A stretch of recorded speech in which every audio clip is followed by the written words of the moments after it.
नमस्कार। एक सवाल जो आजकल काफी चर्चा में है, क्या भारत और पाकिस्तान एक और टकराव की तरफ बढ़ रहे हैं?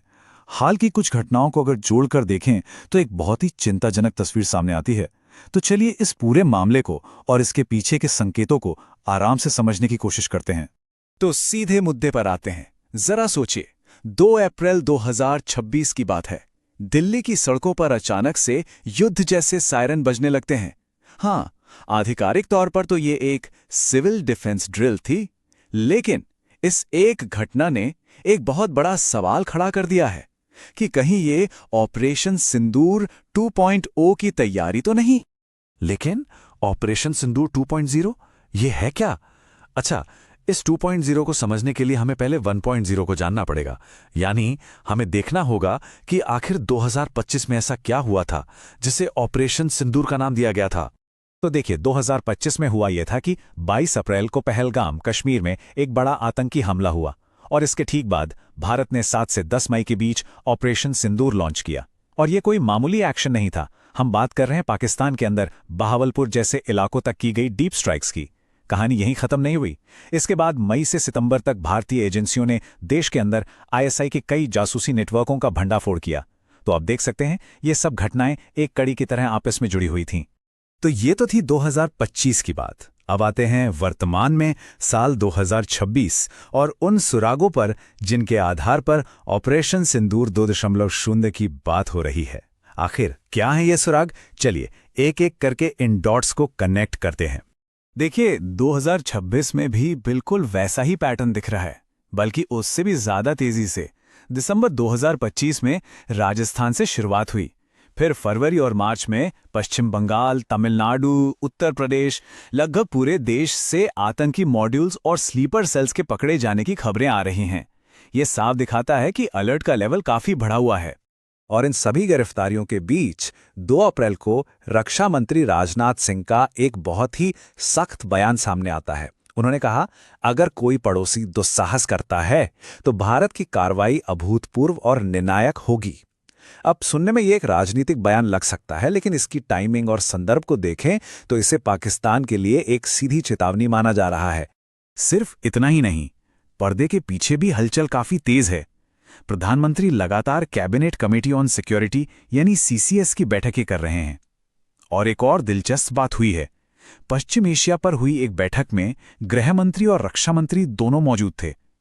अब ये थोड़ा असामान्य है, क्योंकि आमतौर पर ऐसी बैठकों में वाणिज्य या पेट्रोलियम मंत्री होते हैं, तो इनकी मौजूदगी काफी कुछ इशारा कर रही है। अच्छा, ये तो हुई भारत की बात, लेकिन इस सब पर पाकिस्तान का क्या कहना है? वो इन सब संकेतों को, इन कार्रवाइयों को, इन बयानों को कैसे देख रहा है? उनका नैरेटिव क्या है?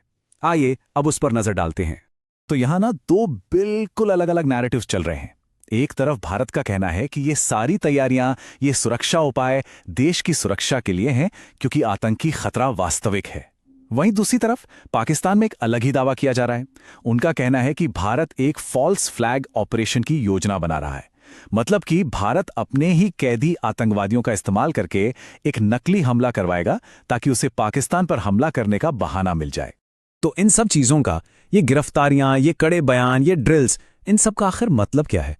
स्रोत के अनुसार जब हम इन सारे टुकड़ों को जोड़ते हैं ना, तो एक बहुत ही हैरान करने वाली तस्वीर सामने आती है।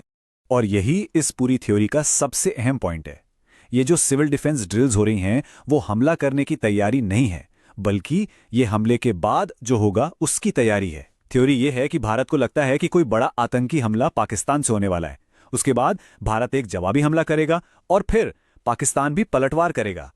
तो ये जो साइरेंस हैं, ये ड्रिल्स हैं, ये उस पाकिस्तानी पलटवार से निपटने के लिए हैं। और इस आफ्टरमैथ थ्योरी को सपोर्ट करने के लिए कई और संकेत भी हैं। देखिए, श्रीनगर, जोधपुर जैसे रणनीतिक हवाई अड्डों को रखरखाव के नाम पर बंद कर दिया गया है। सीमा के पास जैसलमेर में हाई-टेक सायरन टेस्ट किए जा रहे हैं। सैन्य कमांडर फॉरवर्ड एरिया का दौरा कर रहे हैं। और तो और नौसेना प्रमुख ने भी कहा है कि पहले ऑपरेशन के वक्त वो समुद्री हमले से बस कुछ मिनट दूर थे। ये सब चीजें मिलकर एक बहुत बड़ी तैयारी की तरफ इशारा कर रही हैं। तो इस सब का नतीजा क्या है? एक बेहद तनावपूर्ण स्थिति। दोनों ही देश परमाणु सशस्त्र हैं और दोनों ही हाई अलर्ट पर हैं। मतलब दांव पे बहुत कुछ लगा हुआ है। और जैसा मैंने कहा, पाकिस्तान भी चुप नहीं बैठा है। वो मिसाइल परीक्षण अभ्यास कर रहा है, अरब सागर के ऊपर जासूसी विमान भेज रहा है ताकि भारतीय नौसेना की गतिविधियों पर नजर रखी जा सके। उनके अधिकारी, उनके मंत्री बार बार दुनिया को अपनी परमाणु ताकत की याद दिला रहे हैं। बिल्कुल साफ है कि वो भी किसी भी तरह से पीछे हटने के मूड में नहीं हैं। तो कुल मिलाकर जो स्रोत सामग्री हम देख रहे हैं उसके हिसाब से स्थिति काफी नाजुक है। दोनों तरफ से तैयारियां जोरों पर हैं, बयानबाजी तीखी हो चुकी है और ऐसे में एक छोटी सी चिंगारी भी एक बड़े संघर्ष को हवा दे सकती है। और यहीं पर आकर हम एक बहुत बड़े सवाल पर रुक जाते हैं।